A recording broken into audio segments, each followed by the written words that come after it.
Hello, hello, hello, folks. This is your African diaspora teacher again, coming to you, you lovely people, patriots, and Pan Africanists across board, home and abroad. In today's episode, we're gonna be looking at social dynamics in certain areas of West Africa where coup is becoming prevalent, and what is driving this bravery of these young men and women and the citizenry into taking power for themselves, and what is making other part of West Africa immune to uh, the same thing. Before we go on, we're gonna be listening to certain things, a little controversial, but very true. So, Africans will never be able to fight poverty as long as Christianity exists. In fact, African Christianity glorifies poverty. It has Africans out there thinking that the more you suffer, even if it's financially, the closer you are to God. Because God only tests his strongest soldiers. We have Africans thinking that they don't want to be that rich because all those people that are rich sold their soul to the devil. And that is why the rich are becoming richer, which is capitalism. But then they don't really want to look at the real problem, but then always stand and say that it is God. How many times have we seen road accidents happening and killing breadwinners and leaving families in poverty? And then it's okay. So, there's a little truth to that. And then again, I'm going to show you again uh, the map of where these coups are becoming more prevalent.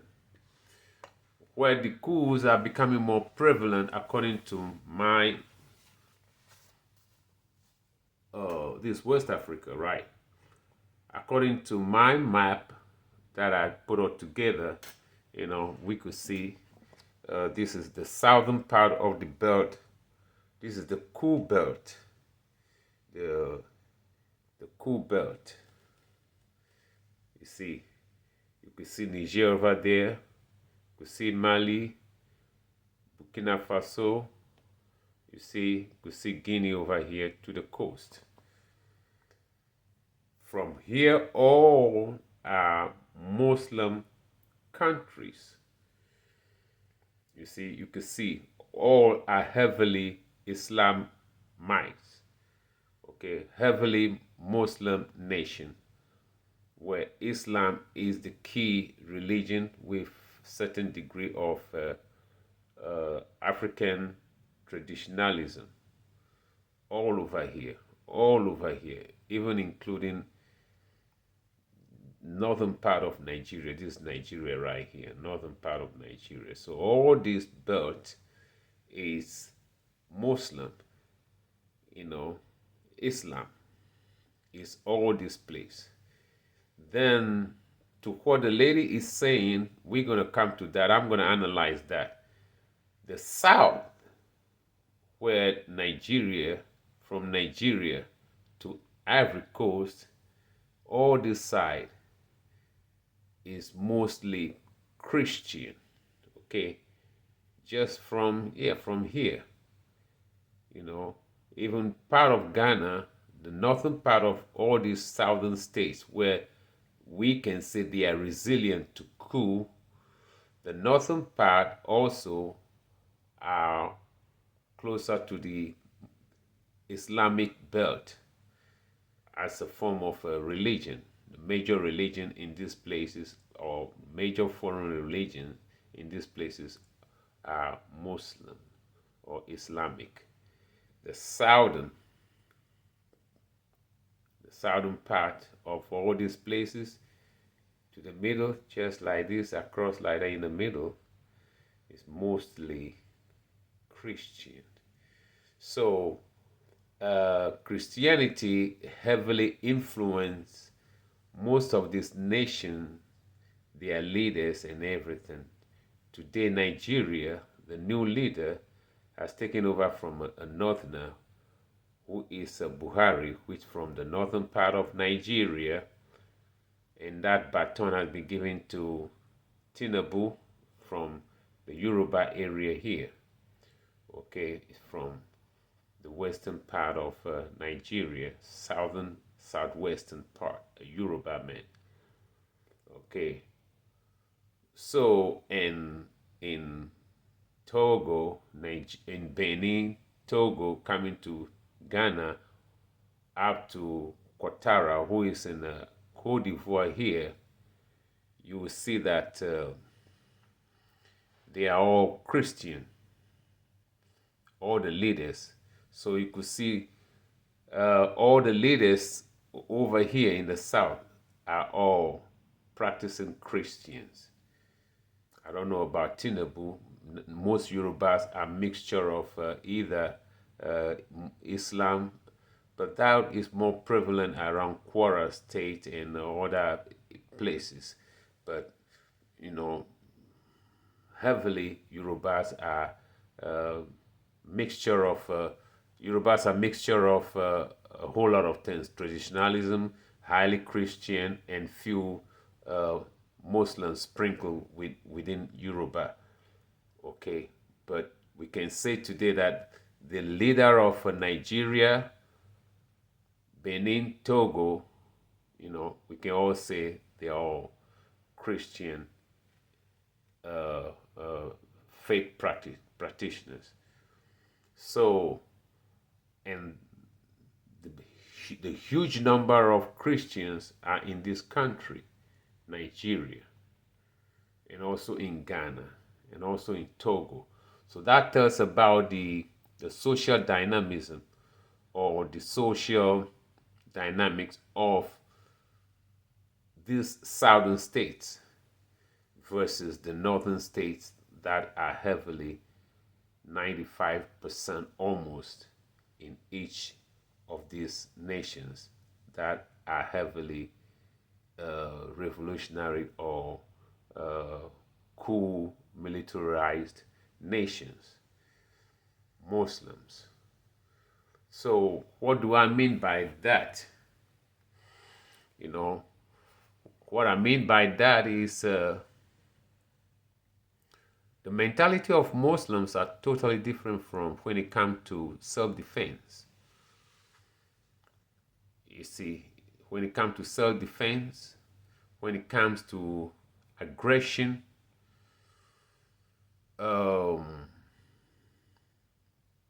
Muslims are very bravery. Muslim societies have more brave men amongst them than Christian. So what am I driving at? What I'm driving at is what the lady is just saying, that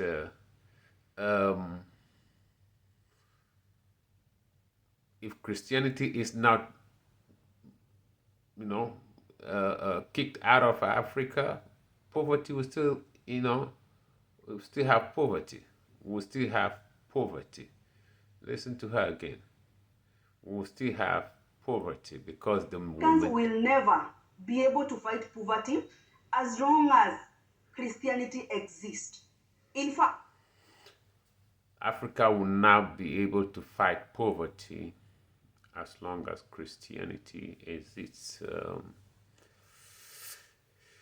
It's a tough damnation, but the mentality of the way Christians look at life, especially in Christian nations, instead of getting angry at government inaction, you see, instead of getting angry at government inaction, we get angry at the devil, and we attribute that devilish manifestation to members of our family. A grandmother,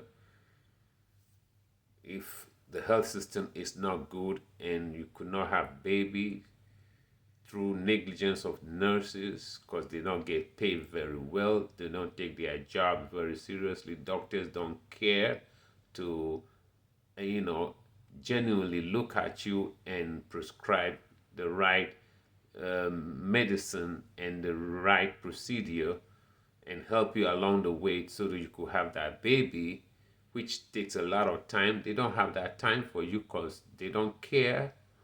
And that is the result of government inaction, not putting more money into the health sector and to build it up and make the professionals working over there feel that they're worth the job that they're doing and they can relax and take good care of you because things like that happen in other countries where doctors take good care of you, care for your health, help you build that family that you want to build. But in a place where the government don't care, where there's so much stealing and embezzlement at the mercy of the health sector, you're not gonna get a good health service. So when things are not working for you just simply because your doctors don't care, the nurses don't care, we attribute it to witchcraft, that somebody is the one bewitching us. Meanwhile, all you need is a good doctor to work with you and get you to where you want to go, get to health wise. When the road is bad and so much accident is happening, again, we don't get angry at the government, we get angry at the devil.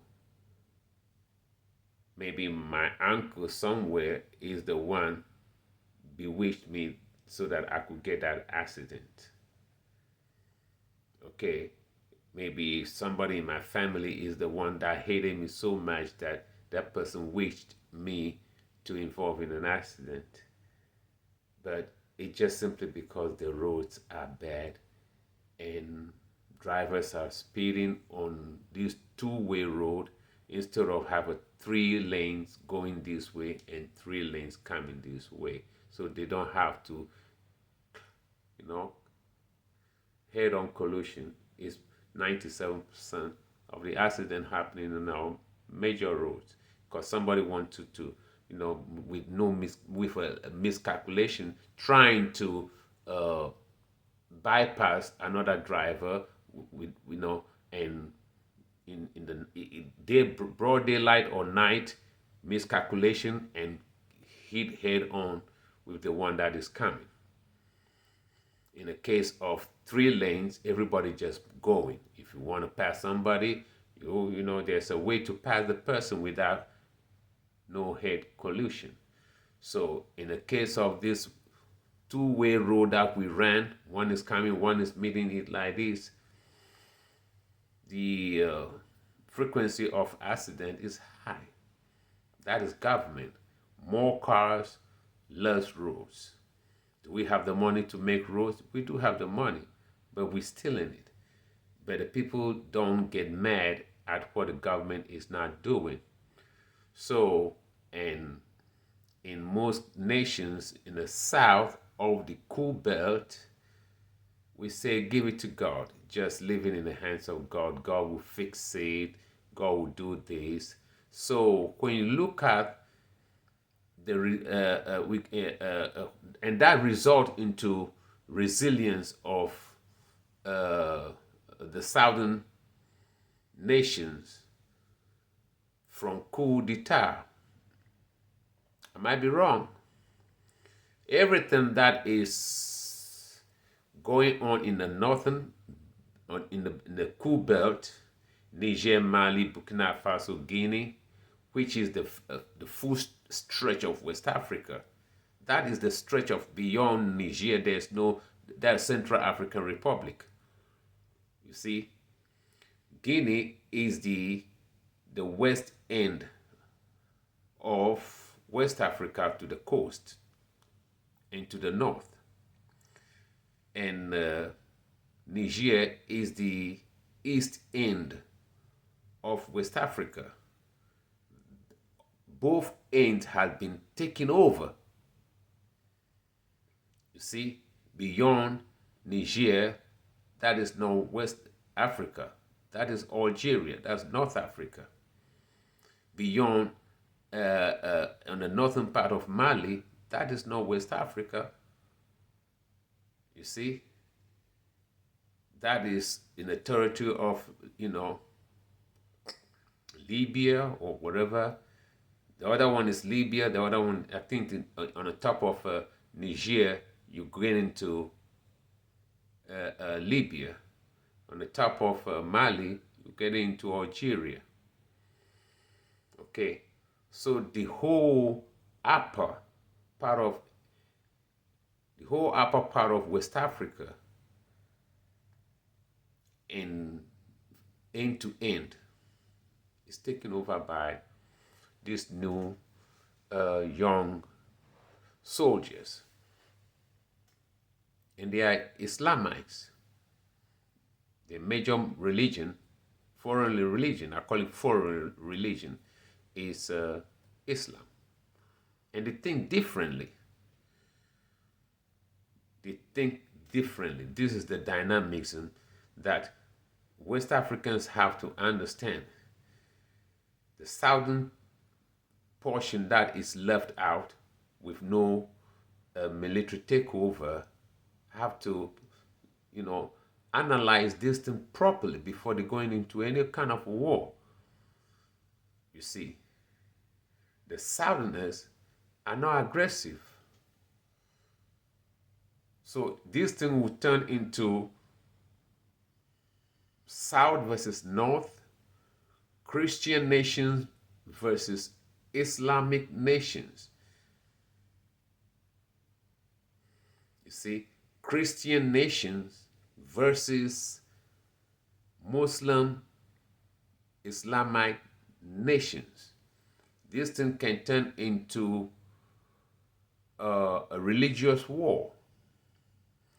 And I know certain countries in the South would say God is making them, Jesus, the blood of Jesus will lead them into this war.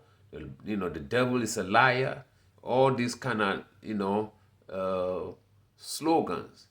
The battle is of the Lord, kind of a thing. And when the lines are drawn, the casualties could be very high. You see, let me know, you the listeners, in the comment section, whether the South is truly immune through our docility, of Christian faith that we profess. Are we really immune to military takeovers? Is any of these nations aggressive enough? Or we still believe Jesus is in control and the blood of Jesus will turn the economy around? Because the economy is the center of all this takeover, whether we like it or not. Politicians are corrupt. They're amassing a lot of wealth in Nigeria. Senators come for one term and they are just billionaires. Nobody is answering to nobody. In Ghana, the same thing. Ministers come, parliamentarians come for one term, and they have a lot that they never had in their 67 years existing. But 4 years in addition to their 65 years, 70 years, they become billionaires as if they've been on this earth for a million years working and saving. You see. So let me know if Christianity, because if we don't change our mentality, the way we look at things from Christian point of view that all is gonna be miracle, the blood of Jesus. If we don't change that mentality, can we really make it? Can we get ahead? Can we get our economy working? Can we get our agriculture sector booming? Or do we have to just wait for everybody and be a consumer? Everybody just dump stuff on us. Foreigners dominate our trade. All the supermarkets in Nigeria and in Ghana, Togo are from white South Africans, ShopRite, and we don't care. And that put a stress on uh, our local currency and uh, the hard cash dollar, because these foreigners, when they sell into our local market, they want to repatriate their money into dollar.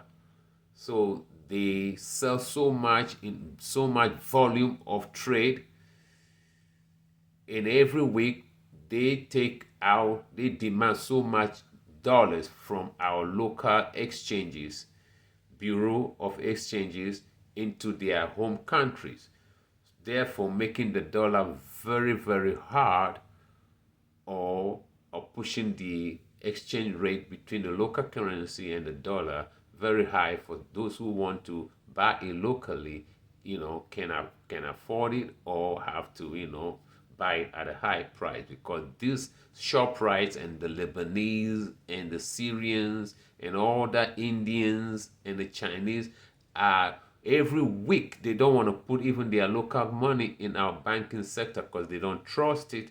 So they every week, according to friends that's change money, every week our friends go to their office and change money for them and take the CD from them and give them dollars. Okay, and that money find its way palm on a nurse flight into their country. They don't even trust to deposit the dollar into our banking sector. So the way we, the Southerners, are looking at this thing, that the blood of Jesus will clear everything, we are so docile, you know. Is it that the reason why? Is that the reason why the leadership in the southern countries under the Coup belt, you know, feels that the people are so docile, they can rise up, so you just have to march on them, spit on them, treat them any way you want to treat them. Let me know. This is a conversation we have to have, because we need change. We don't need it through the barrel of a gun. We don't need it through civil war. We don't need it through coup d'etat. But how can we transform our economy with the mentality that this lady who feels like, it's all a losing game. It's all losing game. Let's see.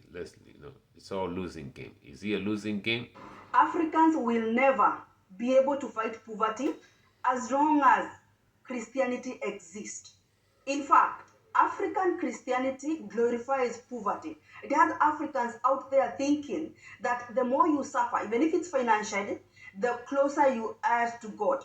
Because God only tests his strongest soldiers. We have Africans thinking that they don't want to be that rich because all those people that are rich sold their soul to the devil. And that is why the rich are becoming richer, which is capitalism.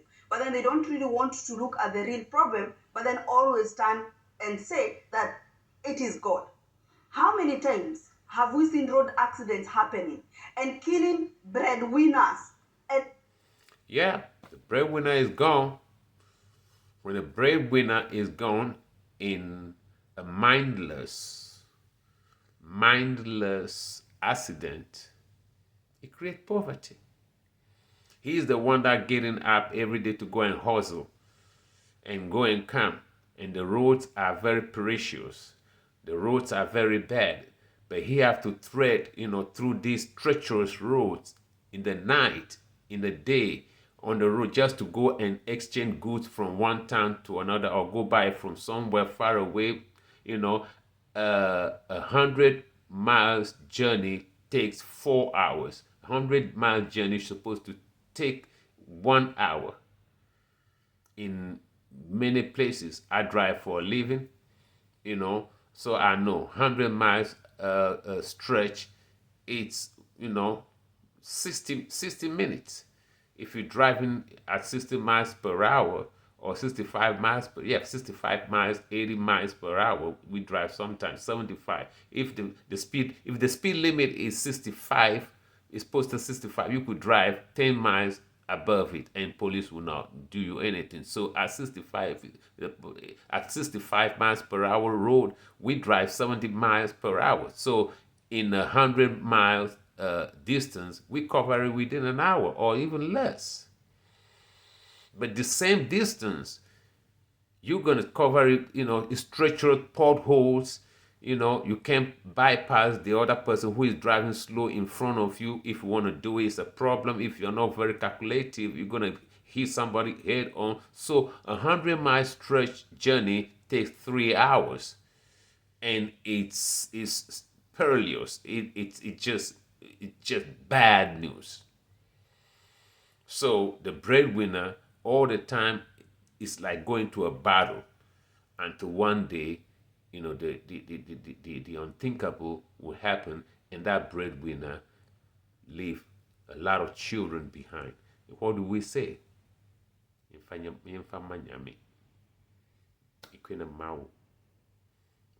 leave it to God. The blood of Jesus will resolve everything. There's an MP. There's a road sector minister. We don't direct the anger towards him. We blame it on the old lady. Hey, the old lady don't like. My auntie don't like my so-and-so person who involved in an accident. That's why. Oh, he and the auntie are not in good terms. He and his uncle are not in good terms. So the uncle went and make some portion. That's why he involved in an accident. We glorify poverty, as the lady says. Conversation continue. Let me hear from the comment. Like it, share it. It's a conversation. We need to have this conversation going. Let's change our mind, our attitude, and hold our leaders' feet to the fire so that it can deliver. So that we don't have to resort that Christianity or Islamic is better, Christianity is bad, and so and so and so forth. But again, there's a trend move going on. We're seeing the belt that has been created. It's Islamite nations, Muslim nations, Islamic nations. People who profess to Islamic religion have taken over back to back. The whole stretch of West Africa is in their hands. If we want to fight them, it's going to be a religious war. Just think about that. Think about it. Let the conversation continue.